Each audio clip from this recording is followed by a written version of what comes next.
Ito na po yung update sa bahay ni na Kuya Rodi. Yan mga kayami, tapos na po tayo magpa-encash ng pera. Bibili po kami ngayon ni Papa din ng, ng pintura. Dahil magpipintura po tayo ng bahay. So napag-desisyonan na po namin na hindi na po kami lilipat ng bahay. Parang wood kasi maganda. Oh, parang wood yung ano niya, no? Ito lang ba yung mga sample ko yan? Ito lang. Meron pa namang iba dyan. Bounds.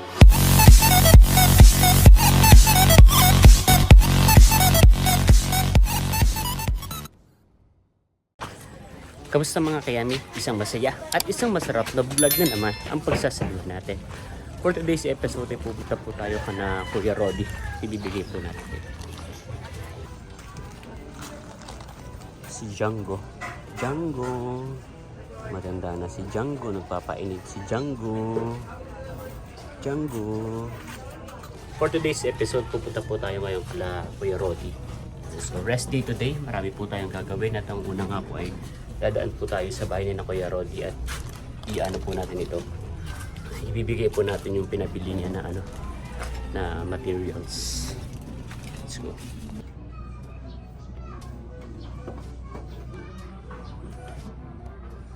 Ito na po yung update sa bahay ni na Kuya Rodi.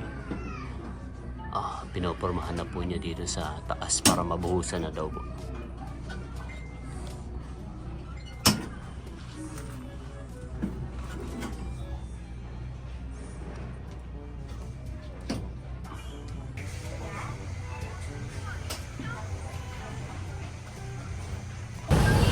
Medyo hindi ba po nakakausap talaga yung bahay nila Kuya Rodi sa paggawa dahil po dalawang anak niya lang po yung inaasahan nila sa na magpo-provide para sa mga materials. Pero nagpapasalamat pa rin po dahil umuusad pa rin naman kahit paano, kahit mabagal.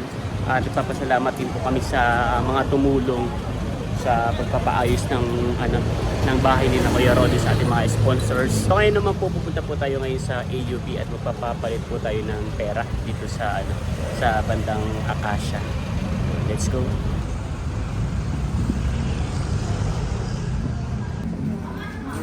Yan mga kayami, tapos na po tayo magpa-encash ng pera. Punta naman po tayo ngayon sa Robinson's Town Mall, Malabon at hawak ko po yung isang susi. Idadaan po natin para bukas. Closing naman po ako, so para yung papasok po na opening may backup po sila na susi. Yun. At bibili po kami ngayon ni Papa din ng ng pintura dahil magpipintura po tayo ng bahay. So napag-desisyonan na po namin na hindi na po kami lilipat ng bahay dahil sobrang hirap nga po na maghanap ng bahay ngayon. So it's either hindi namin gusto yung location or hindi namin gusto yung bahay mismo. So yun. Nakakakita naman po tayo ng mga magaganda talaga na bahay. Ang problema nga lang po ay hindi po allowed yung mga pets po sa bahay katulad po ng aso, pusa. Kaya nahihirapan po tayo na maghanap talaga ng bahay na na pwede yung aso, pusa at maganda na mismo yung bahay at malawak. So ang gagawin na lang po natin ngayon is papagandahin na lang po natin yung bahay para mag-i-stay na lang po muna tayo at mag-iipon ng pera. Yun. Mababa lang po talaga yung upa ng bahay namin dun. Kaya lang nga po ay medyo malayo po sa medyo malayo nga po sa labasan, kaya nahihirapan po kami kapag papadala po kami ng mga parcel para sa business po natin ng mga apparels. Yun. So yun na lang siguro yung best way ngayong taon. Hindi po muna tayo nililipat at tayo po muna ay mag-iipon. Nandito na po tayo ngayon sa Robinson at idadaan lang po natin itong susi ng store. A few moments later. Nandito tayo ngayon sa Yuan Paint Center. Dito po sa may malapit lang din po sa Francis Market at kasama rin po natin si Kuya Ronnie. Bibili na po tayo ng pintura. So titingin po tayo ngayon ng pintura dito. Ayan, yan.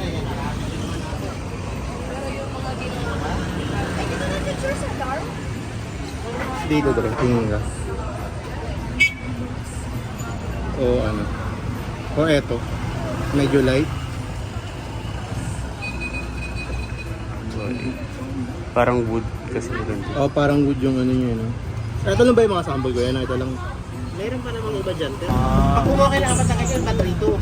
Kulay lang ang isa't isa. Eh, kung marami kayong turahan, Hindi naman po parang ano lang buong kwarto. wala isang ganun lang. Siguro po kayo mga dalawa. Dalawa? Lahat kami 800.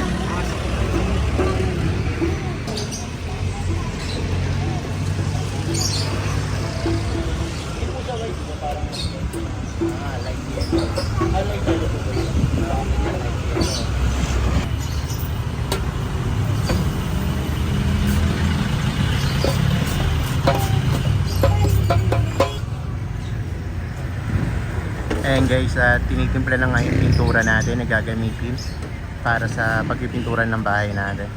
Para medyo umaliwalas. Bali yung napili namin kulay guys ay cream white ba yun? Ay, hindi siya masyadong puti, hindi rin naman siya masyadong dark. Para medyo maliwalas pa rin tingnan yung loob ng bahay natin.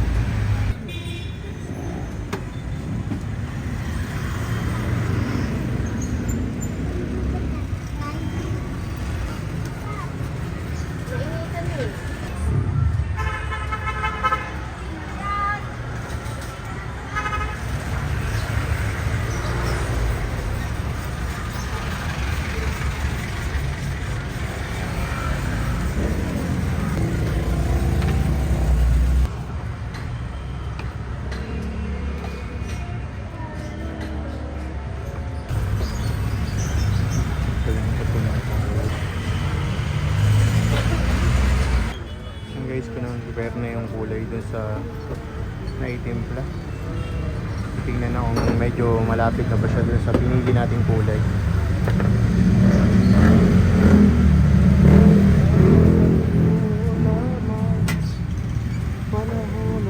Medyo dark pa ng konti. Lang pa sa amin.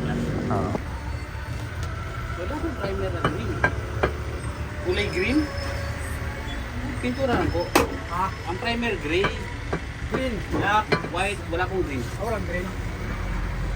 Wala. Magkano yan? Walang. Ayun yan.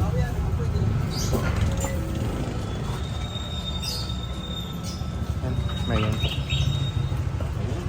Kaya na yan kuya? Ayun, malapit na po yung... Ay, okay na pala yung kulay na. Binablog lang namin si Ratsy, ano? Nagbablog lang kami. Sir, magkano yung ano nyo? Yung roller nyo na ganyan? Ganyan, 70 po. Isa nga rin po niya. Eh, yung ganito po, magkano yung ganito? 70, 40, tsaka isa pong ganyan.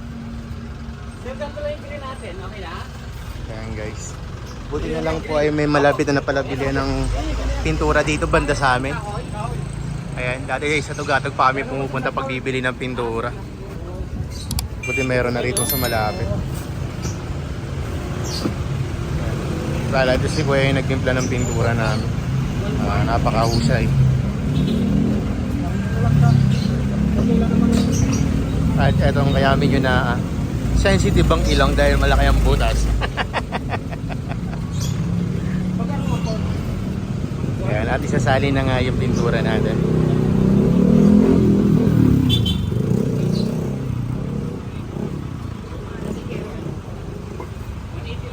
Ganyan yan na green ha? Opo, ganyan.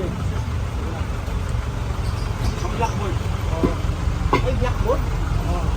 Yung sino? Ay, isasali na rito sa... Marami na yata ang blackboard. May pera dito. Ayun po, nasa plastic po ito kaya. Ayan, Ah. para yung texture ng pantay natin. Bali sinasabi ni Kuya guys, pag naubos daw to, eh magdala kami ng ano, pag kinulang kami para mabilis sa pagtimpla ulit pag kinapos kami sa pintura. Bali ang binili natin guys ay dalawang galon. Ayan. Thank you. Magkano daw lahat? 40, 45, 55. Ito na po yung ano natin. Yung pintura po natin. Tapos bumili rin po si Papa din ng ano, ng brush. Tapos yung roller.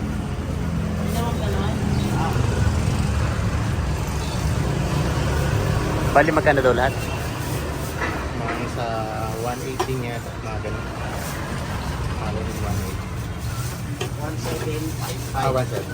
1,755 pesos po. 180.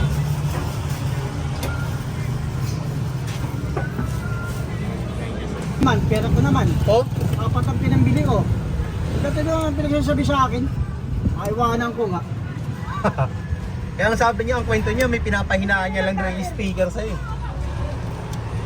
Iwanan pa naman yung hindi siya natutuwa na tinutulungan ko siya. Sabi ko, kung hindi mo inamis kay Ronnie, baka pinauta ka. Wala nang ibang tutulong sa kanila. Wala nang magpapautang. Nakasakay na po ulit tayo ng e-bike ni Kuya Ronnie. Nakabili na rin po tayo ng ulam. Pabalik na po tayo ng bahay at tayo po muna ay kakain. At pagkatapos po nito ay magpipintura na po tayo ng bahay at mag-gigil na kami. Tama.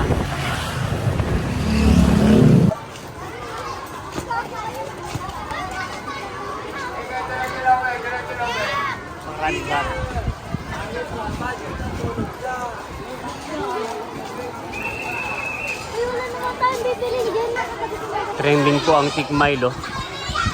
Yan po ay kapatid din ni Papa D, si Kuya Alex. Yan. Kaso nonchalant po yan sa buhay. May sariling mundo kaya hindi po natin naipakita sa vlog. At di po sumasama sa mga family gatherings.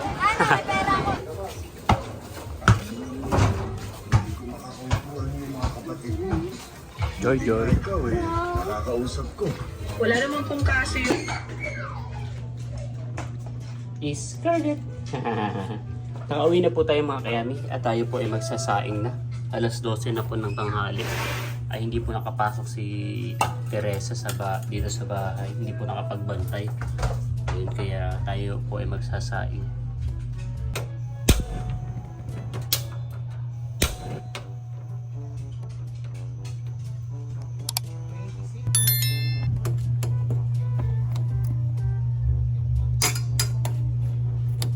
Niluluto na po natin yung ulam ng mga baby. Nilagang po yan. Nilagang atay. Yan. Without any seasoning. Para hindi po makasama sa kanilang kalusugan. At maluluto na po yung ating sinaing. At maya maya po tayo ay kakain na rin. Ayun mga kayami, nakahain na po tayo. Meron tayong free sabaw. Meron tayong adobong manok. Tsaka po ano to? Kaldereta ba yan o ano? So, kakain na po tayo. At dito ko na rin po tatapusin ang vlog na to. Again, maraming salamat po sa lahat ng patuloy na nanonood at sumusuporta, hindi lamang sa aking channel, kundi sa buong Tinhiti. Hanggang sa muli, para sa isa na namang masaya at masarap na vlog. Bye-bye!